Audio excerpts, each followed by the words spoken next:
স্বাগত জানাচ্ছি ডিবিসির খেলার দুনিয়ায়। দেশ বিদেশের খেলাধুলার নানা খবর নিয়ে আপনাদের সাথে আছি মোহাম্মদ নাজিম।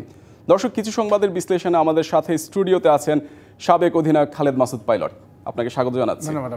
পাইলট ভাই, যেমনটা হচ্ছে আমরা দেখলাম যে আজকে বিসিবি নির্বাচন হচ্ছে সিলেটে, ঢাকায় নয় সিলেটে হবে, এবং সেখানে কিন্তু পরিচালকদের একটা মিলন মেলা হচ্ছে। গুরুত্বপূর্ণ সভাগুলো কিন্তু আসলে সেখানে হচ্ছে। তো সেই জায়গাটায় কেমন বিসিবি নির্বাচনের সভাটা কেমন হতে পারে, ফলপ্রসূ সিদ্ধান্ত আসতে পারে, কেমন মনে হয়? না, আমি বেসিক্যালি ওইভাবে তেমন বলতে পারবো না ডিটেলস, বাট আমি মনে করি এজেন্ডা নির্বাচন ওখানে হচ্ছে না, নির্বাচনের প্রক্রিয়া কী হতে পারে, বিভিন্ন যে এজেন্ডাগুলো আছে, এবং বিসিবি বেছে নিয়েছে যে ঢাকাতে না করে সিলেটে করব। ওখানে যেহেতু বাংলাদেশের খেলা চলছে, খেলাটাকেও ফলো করব, কোনো প্ল্যান থাকতে পারে, সমস্ত কিছু এজেন্ডা নিয়ে একদম আউট অফ ঢাকা, বিকজ হচ্ছে যে সবাই যেন ফুল টাইম দিতে পারে। অনেক সময় হয় কি, যখন আপনি ঢাকাতে থাকবেন তখন দেখা হলো যে আপনার বিভিন্ন রকম কমিটমেন্ট থাকে, হয়তো 2 ঘন্টা 3 ঘন্টার পরে হয়তো আপনি চলে যেতে চান, বাট আপনি যখন একটা অন্য শহরে চলে যাবেন তখন আলটিমেটলি সারা দিন বা সন্ধ্যা রাত পর্যন্ত আপনি টাইম পাবেন যে পুরো টাইমটাকে সুন্দর কোয়ালিটি স্পেন্ড করা এবং ডিসিশনগুলো। তো আপনি যেহেতু দেখালেন যেখানে এজেন্ডাগুলো অনেকগুলো আছে, আই হোপ যে এজেন্ডাগুলো বাস্তবায়ন হবে, এবং অনেক কিছু আছে নির্বাচনের হয়তো প্রক্রিয়া কী হতে পারে, প্লাস ম্যাচ ফিক্সিংয়ের কী আছে। তো এগুলো আমার কাছে মনে হয় খুবই ইম্পর্টেন্ট রোলস, যেগুলো হচ্ছে ডিসিশনগুলো খুবই ইম্পর্টেন্ট, যে আমাদের বিগত অনেক বছর ধরে ম্যাচ ফিক্সিংয়ের যে ঘটনা ঘটে আসছে, আমার মনে হয় যে সব কিছুরই একটা ভিউ থাকা উচিত বা কী হতে পারে ম্যাচ ফিক্সিং করলে। পাইলট ভাই, ঘরোয়া ক্রিকেটটা নিয়ে কিন্তু বেশি আলোচনা হচ্ছে যে আপনার বিপিএল ডিপিএল, এখানে কিন্তু ফিক্সিংয়ের বিষয়টা বারবার চলে এসেছে। আপনার স্বাধীন তদন্ত কমিটি কিন্তু একটা রিপোর্ট দিয়েছে বিসিবির কাছে। পাশাপাশি আপনার ডিপিএলে যেমন হচ্ছে আপনার 2 জন ক্রিকেটার, অভিযুক্ত ক্রিকেটার, তাদের বিরুদ্ধে আপনার শাস্তির যে আবেদন করা হয়েছে সেটা নিয়ে একটা সিদ্ধান্ত হতে পারে। তো এই ফিক্সিংটাকে আসলে বাংলাদেশের ক্রিকেটটাকে একটু কলঙ্কিত করছে কিনা? দেখেন, আমার কাছে মনে হয় যে 2 জন ছেলের শাস্তির যে কথাটা আসছে, ধরেন আমি মনে করি যে এই 2 জন শাস্তি দিলেই কিন্তু সমাধান হবে না, বিকজ তারা কিন্তু বয়সে অনেক ইয়াং, তারা কোনো একটা ক্লাবে খেলে, এবং যে ক্লাবে খেলে সেই ক্লাবের অফিসিয়ালের কথা কিন্তু অনেক সময় শুনতে হয়, বিকজ বয়সে অনেক কম বাচ্চা ছেলে।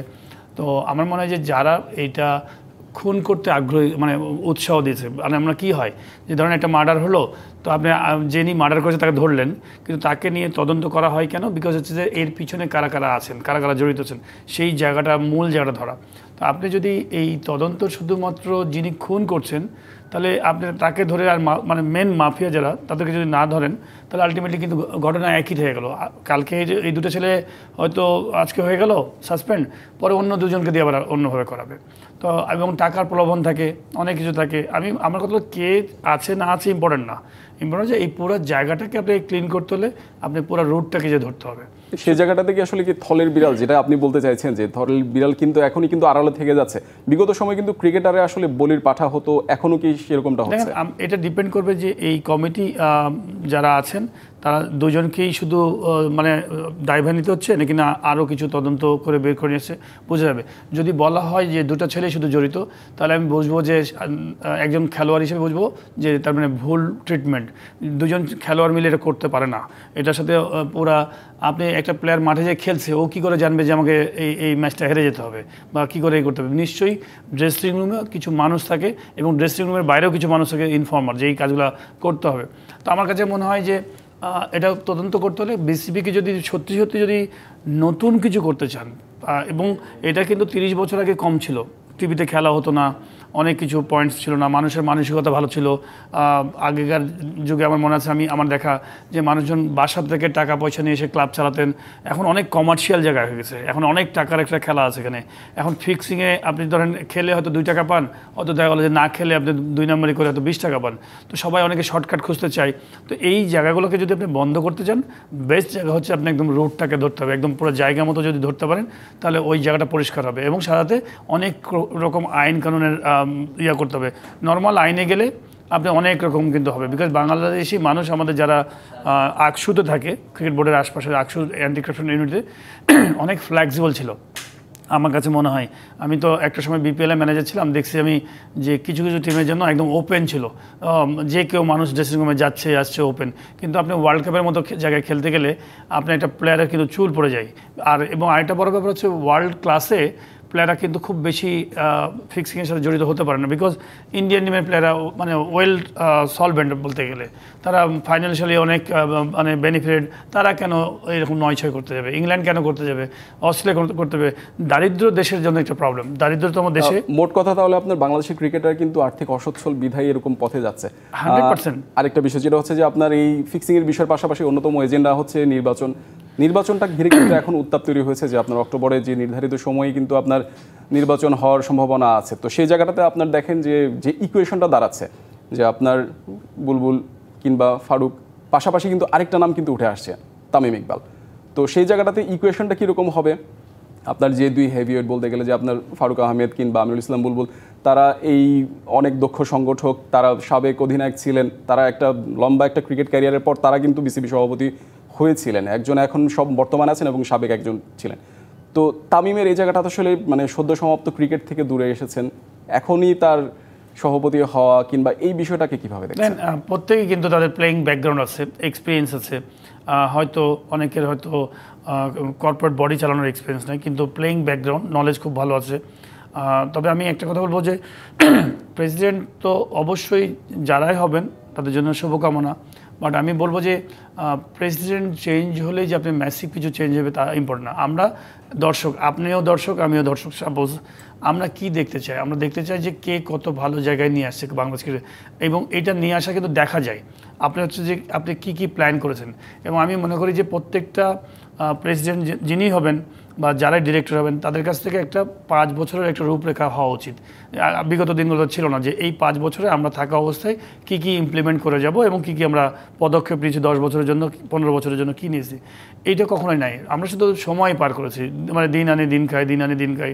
বাট আমার কাছে মনে হয় যে সময় আসছে যে আপনি যারাই নির্বাচিত হবেন, যারাই প্রেসিডেন্ট হবেন, তাদের একটা ইশতেহার থাকা উচিত যে এই ইশতেহারে আমরা এই 5 বছরে আমরা এই জিনিসগুলোতে বেশি ফোকাস করতে চাই। আপনি যদি দেখেন, আপনি যত বড়ই নাম নিয়ে আসেন না কেন, দিন শেষে আলটিমেটলি আমরা কিন্তু পারফরমেন্স দেখতে চাই যে বাংলাদেশ ক্রিকেট টিমের রেজাল্টটা কী। আপনি ধরেন বাংলাদেশ টিমের প্রেসিডেন্ট বানাই দিলেন টেন্ডুলকারকে বা ব্রায়ান লারাকে, কিন্তু বাংলাদেশ টিম যদি পারফরমেন্সই না করে তো লাভটা কি? এই কত কোচ গেল আসলো, লাস্ট 20 বছরের রেজাল্ট কিন্তু আমাদের আহামরি কিছু না আমার কাছে মনে হয়। তো আলটিমেটলি কী রেজাল্ট তো খুব একটা ভালো না। তো দিন শেষে এমন ব্যক্তি আসবে বা এমন ডিরেক্টরশিপ ডিপার্টমেন্ট হবে যেন তাদের একটা ইশতেহার থেকে টার্গেট থাকে যে এই টার্গেটে আমরা যে এই নেক্সট 5 বছরের মধ্যে আমরা এগুলো করে যাব, পরবর্তীতে যারাই আসুক বা ওনারাই আসুক তারা যেন ওটা আবার কন্টিনিউ করতে পারে। তার মানে অতীতে যেরকম আপনার যে একপাক্ষিক একটা নির্বাচন হতো, যে আপনার নির্বাচনটা আগে থেকেই নির্ধারিত হয়ে থাকতো, পরবর্তীতে আপনার নির্বাচিত হয়ে আসতো, তো এখন কি আসলে নির্বাচনটা কি প্রতিদ্বন্দ্বিতাপূর্ণ হবে কিনা? কারণ যেহেতু আপনার এতগুলো নাম উঠে এসেছে এবং পাশাপাশি তাদের নামের সাথে আসলে অনেক কিছু জড়িত আছে, সে জায়গাটা প্রতিদ্বন্দ্বিতা কেমন দেখছেন? আমার মনে হয় না যে বাংলাদেশে মানে প্রতিদ্বন্দ্বিতাপূর্ণ নির্বাচন হবে। বিকজ হচ্ছে যে কেন, আগে থেকেই অনেক কিছু প্ল্যান হয়ে যায়, সেট হয়ে যায়। এখানে কিন্তু মালিকগুলো ইন্ডিপেন্ডেন্ট না, আলটিমেটলি বিভিন্ন জন বিভিন্ন ফোরামের সাথে ইনভলভ থাকেন।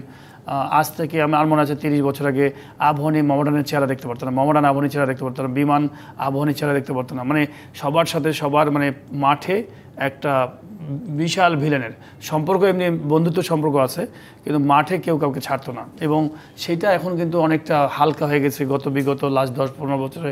দেখা গেলো যে আবহানী মোহামেডান সবাই এক বন্ধু একসাথেই, তারা মাঠেও এক বাইরেও এক। তো এই জায়গা থেকে অনেকখানি বেরিয়ে এসেছে বাংলাদেশ ক্রিকেট। তো এইখানে আলটিমেটলি প্যানেলই হয়তো হবে, এই প্যানেল বা ওই প্যানেল হয়ে হয়তো হবে। এইখানে আলটিমেটলি ভোটটা হবে আলটিমেটলি কাইন্ড অফ, আমার কাছে মনে যায় না একতরফার মতোই সাজানোর মতোই হয়তো হবে। বিকজ আপনি তো সব টিমগুলোর তো কোনো না কোনো মানে একটা সাজানো থাকতে পারে। বাট আমি তারপরেও আশা করি যেটাই হোক না কেন, ভোট যেটাই হোক না কেন, ভালো মানুষ আশা করি যে ভালো মানুষ আসুক, বাংলাদেশ ক্রিকেট থেকে এগিয়ে নিয়ে যাক। শুধুমাত্র টাইম পার করার জন্য না আসে, বরঞ্চ ক্রিকেটটাকে মানুষ দেখতে চায় ভালো জায়গায়।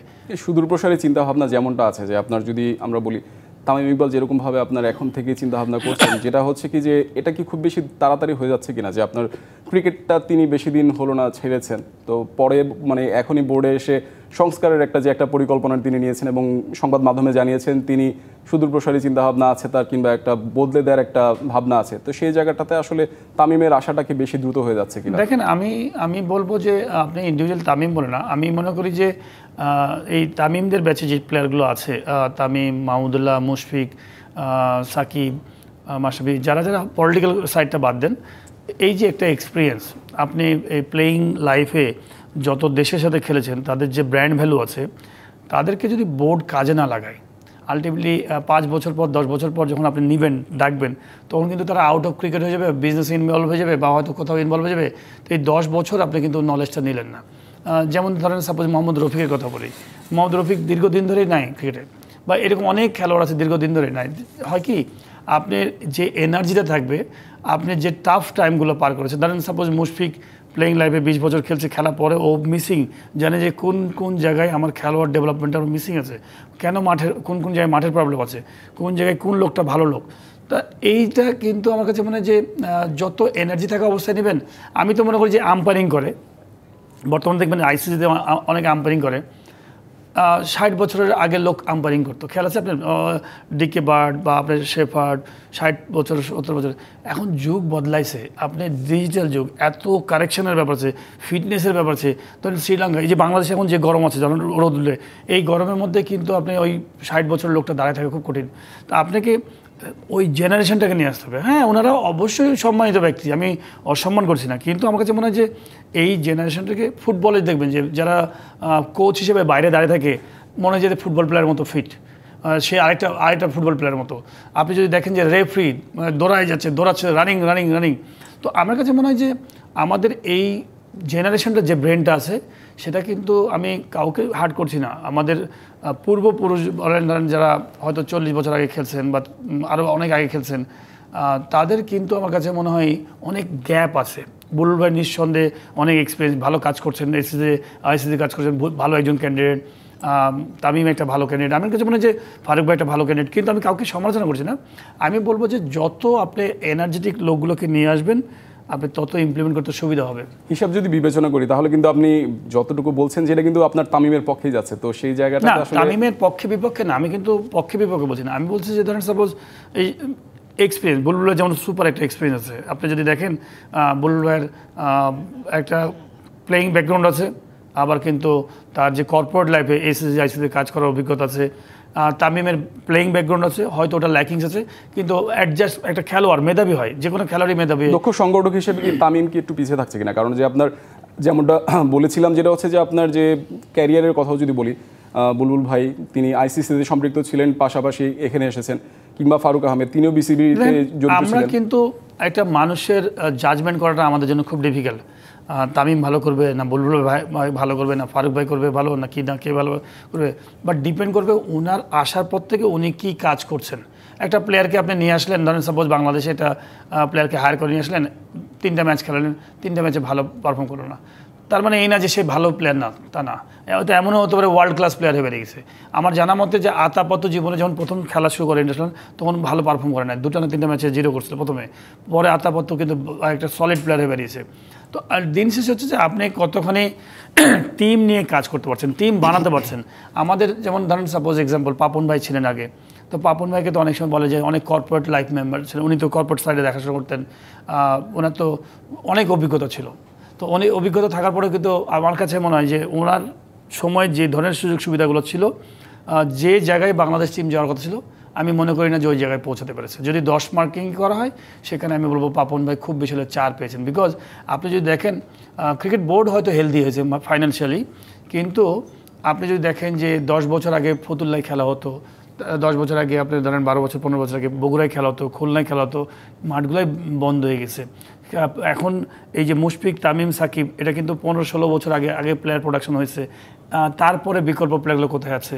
তো এই যে আমি এই সেন্সে বলছি, আমি কিন্তু ওনাকে হার্ড করছি না, বাট আমার কাছে মনে হয় উনি কিন্তু অনেক অপরচুনিটি পেয়েছিল, যেহেতু কর্পোরেট সাইড থেকে আসছে, টিম মেম্বাররা মনে হয় ভালো সাপোর্ট দিতে পারে নাই ওনারা। ফলে আপনার একটা যখন দল পারফর্ম করতে হবে, ভালো কিছু করতে হলে সবাইকে নিয়েই করতে হবে ভালো কিছু।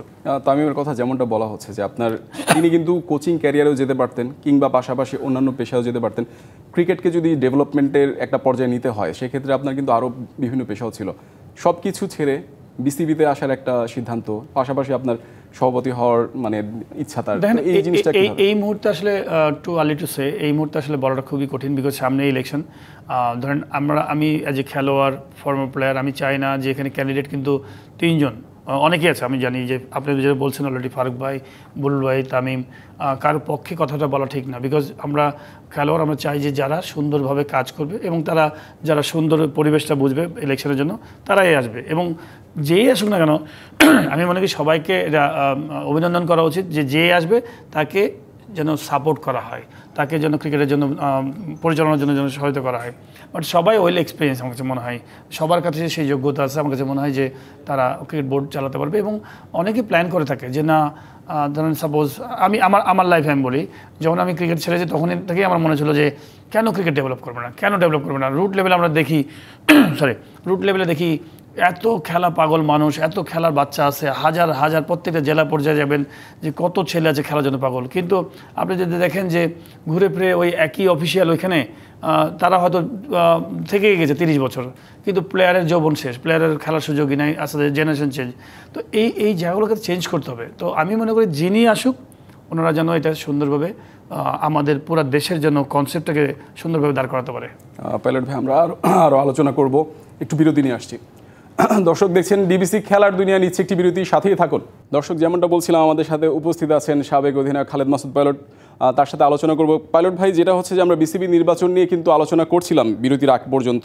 তো সেই জায়গাটাতে আসলে আপনি বুলবুল ভাই যেমনটা ইচ্ছা প্রকাশ করেছিলেন যে তিনি সভাপতিত্ব চালিয়ে যাবেন যদি এনএসসি মনোনীত হয়ে থাকেন, তো সেটা আসলে কি তিনি নির্বাচনের পক্ষে না গিয়ে কিন্তু তিনি যদি আশীর্বাদ পুষ্ট হয়ে আবারও কি বিসিবি সভাপতি হিসেবে থাকবেন কি না? ভাইজান, আমি এটা আসলেই বলতে পারবো না, যে বিকজ হচ্ছে ইলেকশনের যে পলিসিগুলো তো ব্যাপার আছে, সেগুলোর সাথে টোটালি আমি ইনভলভ না, বা আমি জানিও না, বুঝিও না।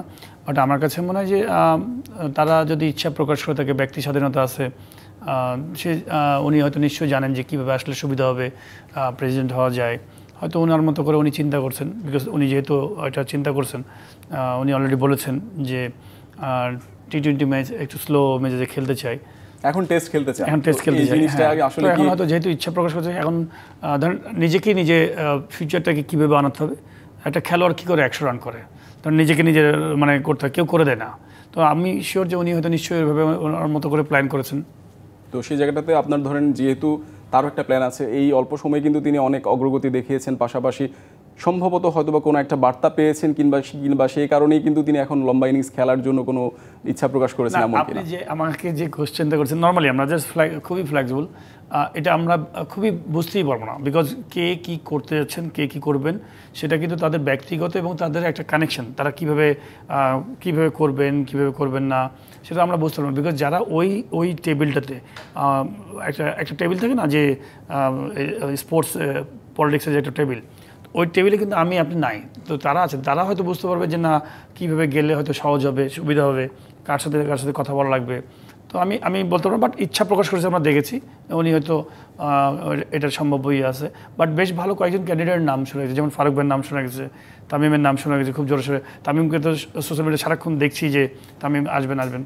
বাট যেই আসুক না কেন, আমার কথা হলো যে যেন ভালো কাজ দেখতে চাই, আমরা সুন্দর ক্রিকেট দেখতে চাই, ক্রিকেট মাঠটাকে দেখতে চাই সুন্দর। পাইলট ভাই, ভারী আলোচনা হয়েছে, এখন একটু হালকা আলোচনা করি। সেটা হচ্ছে যে আপনার বাংলাদেশের খেলা আছে, আপনি নিশ্চয়ই ফলো করছেন। প্রথম টি-20 কিন্তু বাংলাদেশ এক পেশে দাপট দেখে কিন্তু নেদারল্যান্ডসকে হারিয়েছে। তো সেই জায়গাটাতে আজকে যখন খেলা হচ্ছে, একটা হেলদি কম্পিটিশন হচ্ছে কিন্তু দলের মধ্যে, যে আপনার শামীম পাটোয়ারি দলের বাইরে, তার জায়গায় যে সুযোগ পেয়েছেন সাইফ, তিনি কিন্তু ব্যাটে বলে একটা ভালো ইনিংস খেলেছেন প্রথম টি-20-তে। তো সেই জায়গাটাতে আসলে সাইফের কামব্যাকটা কেমনভাবে দেখছেন? প্রথমে সাইফের কামব্যাকটা খুব সুন্দর, ব্যাটিংটা দেখে, অ্যাপ্রোচটা দেখে খুব ভালো লাগছে। ইনিশিয়ালি সে যখন ব্যাটিংয়ে গেছে, অনেক দিন পর সুযোগ পেয়েছে, দেখে বোঝা যাচ্ছিল প্রথমে 2-3-4 বল খুব স্ট্রাগল করছিল, বাট খুবই সুন্দরভাবে 1-1 করে খেলে একটু যখন একটু অ্যাডজাস্ট হয়েছে, তারপরে কিন্তু 6 মারতে গেছে। তো আমি মনে করি যে খুবই ভালো। বাট এই নেদারল্যান্ডসকে দিয়ে আপনি কিন্তু জাজ করাটা ঠিক হবে না। আমার কাছে মনে হয় যে নো ডাউট সাইফের খুব সুন্দর একটা স্টার্ট। আই হোপ যে সাইফ কন্টিনিউটি এটা রাখুক, বাংলাদেশ টিম এই জিনিসটা কন্টিনিউ করুক। বাট আপনি নেদারল্যান্ডস টিম এমন একটা টিম, যে টিমের সাথে আপনার পারফরমেন্সটা গ্রাফটা অনেক উপরে থাকবে। আমাদের বাংলাদেশের হোম কন্ডিশনে খেলা, নেদারল্যান্ডস টিম আমাদের অনেক দুর্বল একটা দল। আপনি কিন্তু প্রত্যেকটা বোলার, ব্যাটসম্যান, ফিল্ডার সবার কিন্তু গ্রাফটা অনেক উপরে হবে। এই গ্রাফটাকে নিয়ে কিন্তু কনফিডেন্স বিল্ড আপ হবে, প্লেয়ারদের, টিমের কনফিডেন্স বিল্ড আপ হবে। কিন্তু একে দিয়ে জাজ করতে পারবেন না যে আমরা কোথায় যে পৌঁছাইছি।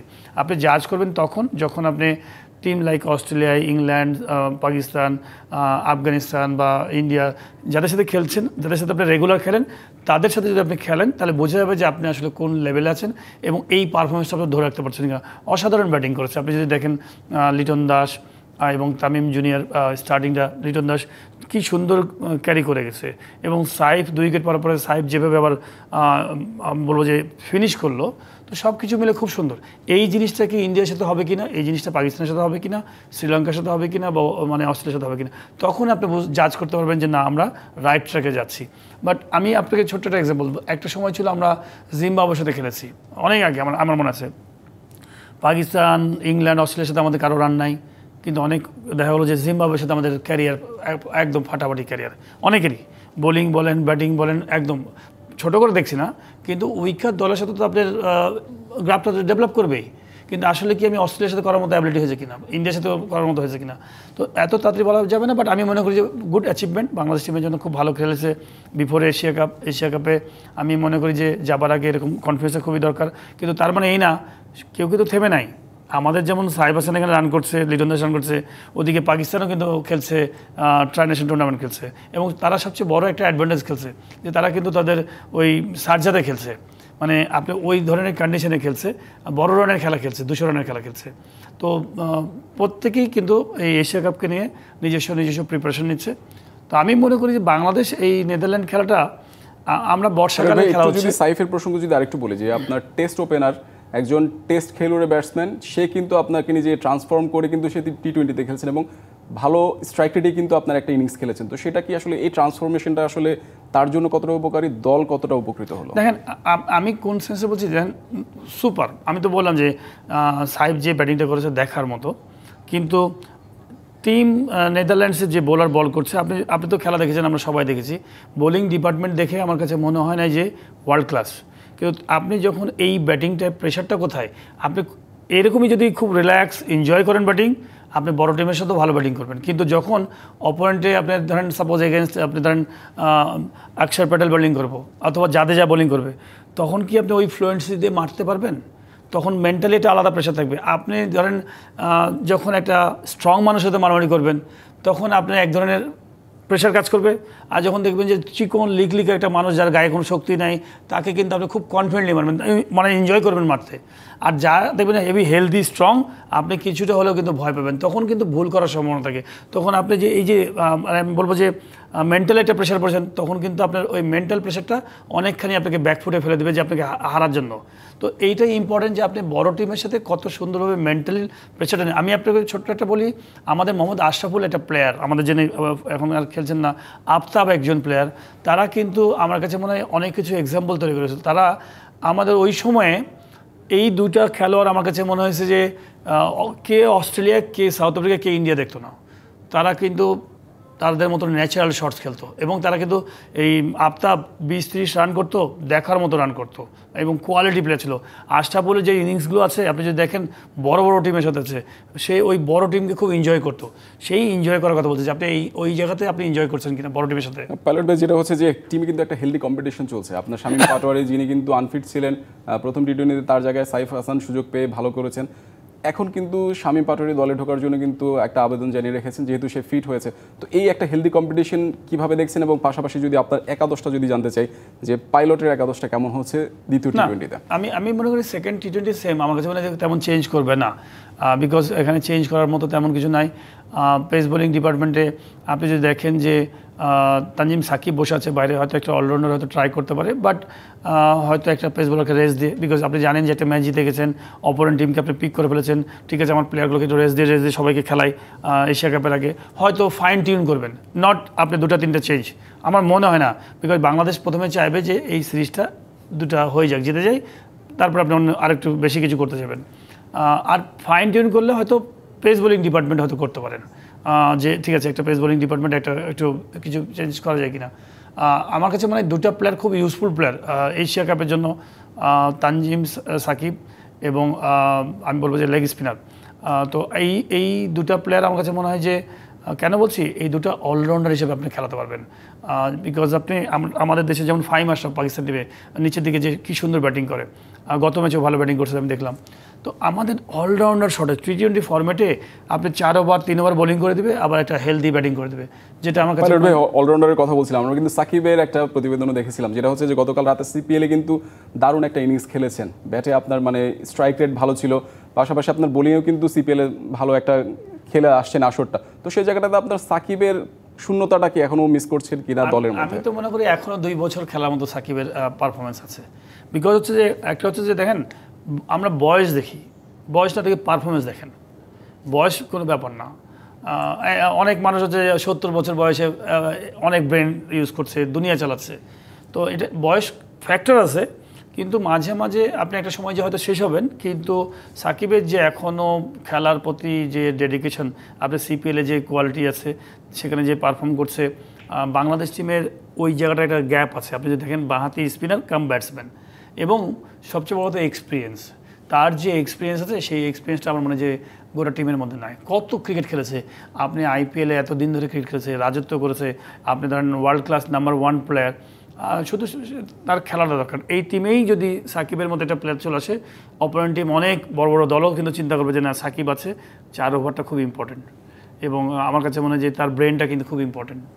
ক্রিকেট নিয়ে অনেক আলোচনা হলো পাইলট ভাই, যেটা হচ্ছে কিন্তু আমরা একটা যদি বলি ইউরোপিয়ান ফুটবলে কিন্তু মেসিও কিন্তু আলো ছড়িয়েছেন। তো সেই জায়গাটাতে আসলে কি মেসি কিংবা রোনালদো, আপনিও নিশ্চয়ই ফুটবল ফলো করেন, আমি এই দুজনের মধ্যে আপনি কাকে পছন্দ করেন? যত না ফলো করি তার চেয়ে বেশি নিজে খেলি।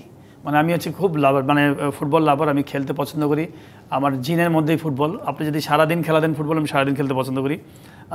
সবাই এনজয় করে, গোটা ওয়ার্ল্ডে কিন্তু ফুটবলটা সবাই এনজয় করে। মেসি এবং আপনি রোনালদোর মধ্যে কি বলেছেন আপনি কম্পেয়ার করতে? কম্পেয়ার কাকে পছন্দ করেন আপনি? যেহেতু বিশ্বখ্যাত ফুটবলার, আমি পছন্দ করি হচ্ছে কি, ধরেন একটা হচ্ছে যে এক একটা মানুষের এটা ভালো লাগা থাকতেই পারে। তো আমার পছন্দ হচ্ছে ধরেন মেসি তো নো ডাউট নাম্বার ওয়ান এই জন্য যে একদম ন্যাচারাল গড গিফটেড, আল্লাহ প্রদত্ত একটা খেলোয়াড়। এরকম একটা শরীরের মানুষ, এরকম স্কিল, তো নিশ্চয়ই অনেক হার্ডওয়ার্ক করেছে, ঠিকই হিউজ হার্ডওয়ার্ক করেছে, দিয়ে এই লেভেলে আসছে। এত অ্যাচিভমেন্ট তার শেষ নাই, তো নাম্বার 1 তো হয়েই আছে।